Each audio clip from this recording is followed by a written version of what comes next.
Hi, my name is Michelle Gibson. I'm a second-year music education major here at the University of Georgia. And in terms of this year's U.S. Census form, I must say I was highly shocked at the fact that the word Negro was included in the racial categories. As a member of the African American community, I do, and I guess being a younger member of the African American community, I do associate that word more so with the more like civil rights movement, just as a bad connotation to my race, just because people use it as a derogatory term to put us down more so. And understanding the fact that in the past forms people have written in the word Negro because that's what they identify with, especially the older members of the African American community. But times are progressing, and not saying that they shouldn't progress with the times, but it's true that words have power to them, and I know a lot of people feel as if that word has a negative power and negative connotation, and a lot of people would like to see that word omitted. I do think other categories could have more attention to, such as having a sexuality category, as far as how many gays or bisexual are in this country. I think that's an important fact to have, and maybe not necessarily how many people distinguish themselves between Negro and African American. Live in the world today. In the year 2010, there were over an estimated 309 million people living in the United States.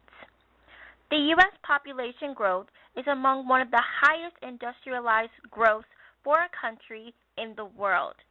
From a country that was built upon immigration and slavery, the United States is one of the most dominant world powers today.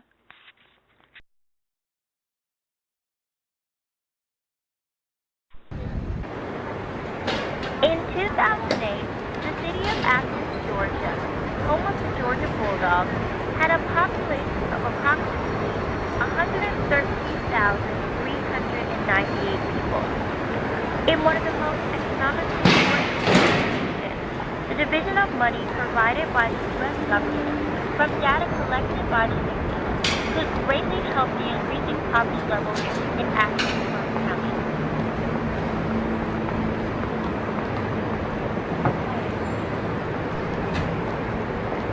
Every 10 years, the U.S. Census Bureau issues the U.S. Census to households and individuals in order to get a count of how many people are living in the U.S. and how to effectively spend money in the towns and cities the inhabitants occupy. According to the U.S. Census Bureau's 2010 website, a portion of approximately $400 billion a year will be spent on services that benefit the community you live in. Hospitals, schools, job training centers, senior centers. My name is Pastor Tyree, early childhood education major here. As far as the controversy itself goes, I think a lot of times as a black community we try to make something out of something that's probably nothing. So I think that it speaks bounds that they would take into consideration what was written on a census. If some people consider themselves Negro, well, they put it on there, and some people will still choose it. And I think it depends on maybe they're thinking about taking it off, how well it's responded to this year, but because they were all put together, we'll never know what people identify themselves as. But I believe some people feel the terms are still interchangeable, or Negro doesn't necessarily fit me.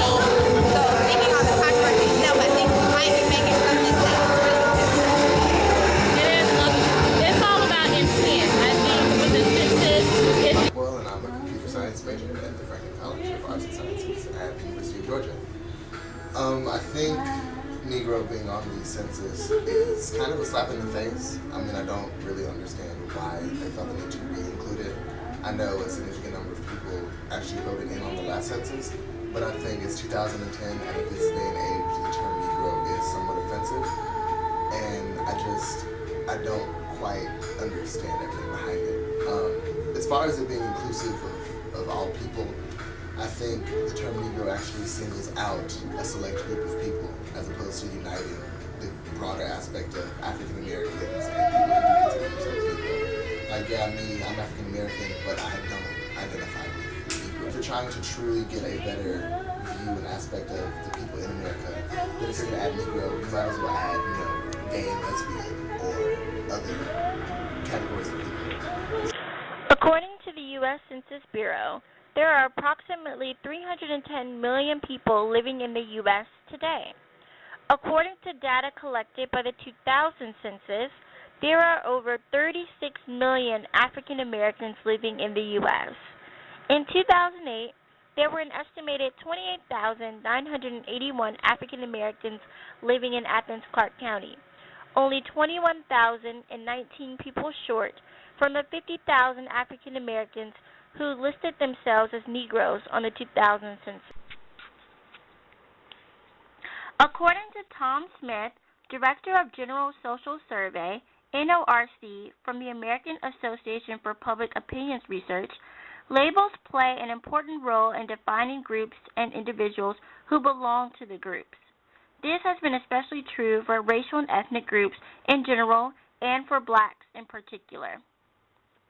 The word Negro comes from Spanish and Portuguese at the beginning of the era of exploration in where Europeans were finding Africa. And it just means black in Spanish and Portuguese, and it comes originally from Latin. But in Latin, it's Niger is the word that means black. That's the name of a country, actually, in Africa at this point, and it's clearly, it comes from the same sort of a place. But the word Negro comes from Spanish and Portuguese, and it begins with reference to Africans with a different complexion than the Europeans. Over the past century, the standard term for blacks has shifted from colored to Negro to black, and now perhaps to African American. The changes can be seen as attempts by blacks to redefine themselves and to gain respect and standing in a society that has held them to be subordinate and inferior. Race as a concept is really a 19th century product that people would talk about groups of people, sometimes on the basis of cultures or places where they came from, but this notion of race, that race was somehow important, comes up in the 19th century. And in the 20th century, it's been used for bad purposes. By the Germans during World War II, notably, and racial politics as they developed in America has also been very charged and loaded. But race is a recent comment, and there is a whole history of use of different terms of Negro and different pronunciations of that word, some of them extremely impolite now, some I won't even say, that they're all really the same word in different flavors, and they have become associated with race more lately, beginning perhaps in the late 19th century, but then also mainly in the 20th century.